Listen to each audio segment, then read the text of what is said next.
Okay, let's dive right into this explainer, because honestly, we're looking at one of the most wild and paradoxical storylines in modern geopolitics. North Korea has always been a bit of an enigma, right? It's this tightly sealed-off society right on the doorstep of a global superpower, with a tiny economy but a nuclear arsenal that literally commands the world's attention. For years, the narrative was pretty straightforward.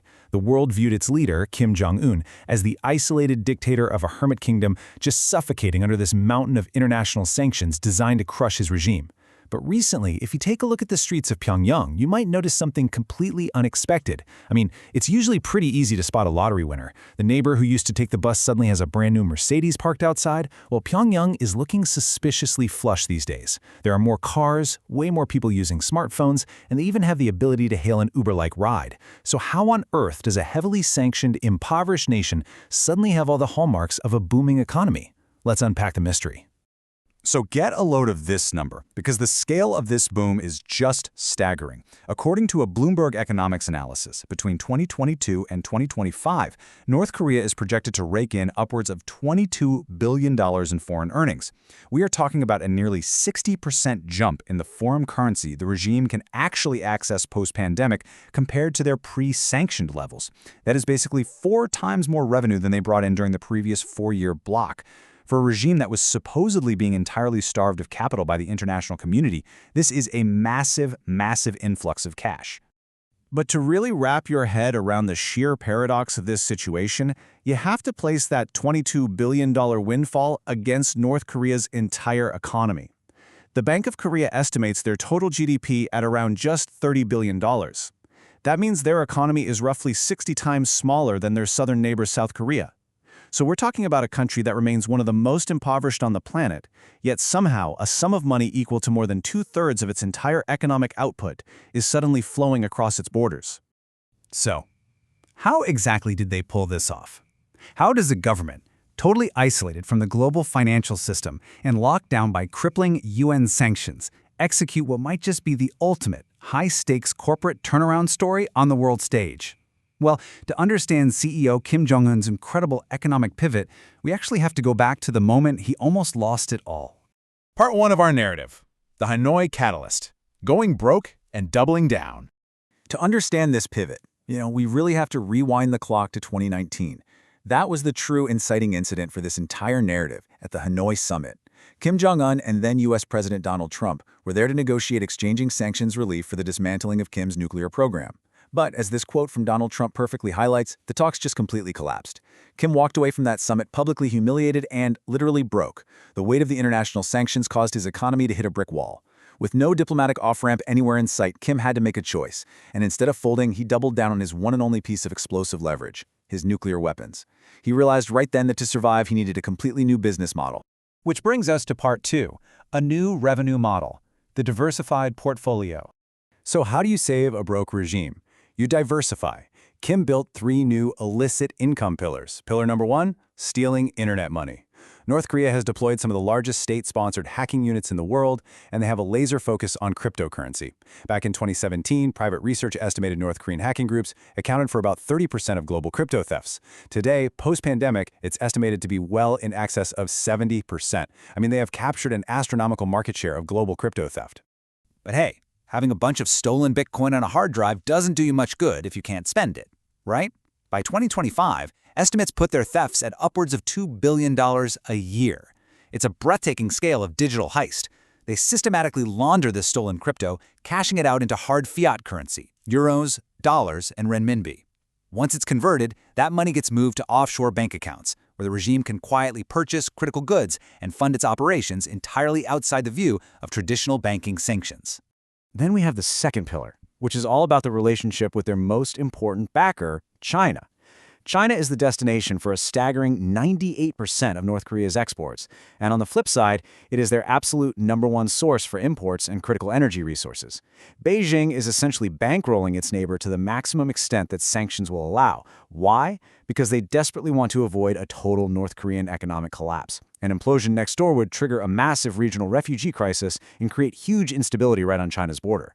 So even when Beijing isn't exactly thrilled with Kim's actions, they need a stable North Korea, and they are more than willing to pay for it. Moving to part 3, the Russian war boom, supplying the front lines. Now this is where the narrative really kicks into overdrive, sparked by a geopolitical earthquake thousands of miles away. When Russia launched its full-scale invasion of Ukraine, they started burning through munitions at a vastly faster pace than they ever anticipated. They desperately needed another source of Soviet-era artillery. And North Korea? Well, they were uniquely positioned in the global market. They're one of the rare places that not only had a massive amount of these specific weapons just sitting in storage, but they also had the active facilities to turn out more. The Center for Strategic and International Studies estimates North Korea has earned an unbelievable $12.8 billion from this arms deal alone. I mean, that literally changed their entire economic picture overnight. But here's the thing, it is not just about the cash. The returns on this Russian investment are highly strategic. We don't exactly know the breakdown of that $12.8 billion between cash, goods, and technology, but we're absolutely already seeing the results. North Korea recently unveiled a new destroyer equipped with what looks like advanced Russian technology for its air defense, gear that would easily cost upwards of $20 million and was likely transferred directly from Russia. Plus, sending weapons to the front lines in Ukraine gives North Korean manufacturers real, live combat testing. They are actively upgrading their weaponry based on battlefield experience, meaning that down the line, they'll have sophisticated conventional weapons they can sell to other countries globally. Part 4. Securing the dynasty. The succession plan. So you might be wondering, what is all this capital and weaponry actually for? Well, the ultimate beneficiary of this massive turnaround isn't just the state, it's the family. For 15 years now, Kim Jong-un has upheld the totalitarian military-first communist vision of his father, Kim Jong-il, and his grandfather, Kim Il-sung. But with this newfound wealth firmly securing his current position, Kim is getting an early jump on his own succession planning. And this time, the next link in the chain appears to be his daughter, believed to be named Kim Ju-ae, who's currently in her early teens. And the way they are introducing her to the public? It is incredibly deliberate. A massive 75%. That's 3/4 of all the events she participates in, are directly related to the armed forces or the military industry. She even tagged along with her father on a vital trip to Beijing. She is being groomed and very visibly exposed to state affairs to send a clear signal to ordinary North Korean citizens. There is a successor ready to inherit the leadership. Now, actually pulling this off requires some intense social engineering. North Korea is a deeply traditional, very conservative society. Unlike his father or grandfather, Kim Jong-un is open to appointing a woman to the ultimate position of power. But he fully understands that his citizens aren't naturally accustomed to, feminist ideas and leadership. By introducing her this early, he is carefully training the population. It's a highly calculated strategic maneuver to ensure the long-term survival of his family's regime by starting the psychological conditioning as early as possible.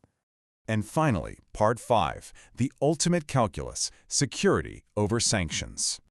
Back when those Hanoi talks collapsed, a lot of people just wrote Kim Jong-un off as an isolated dictator running out of time.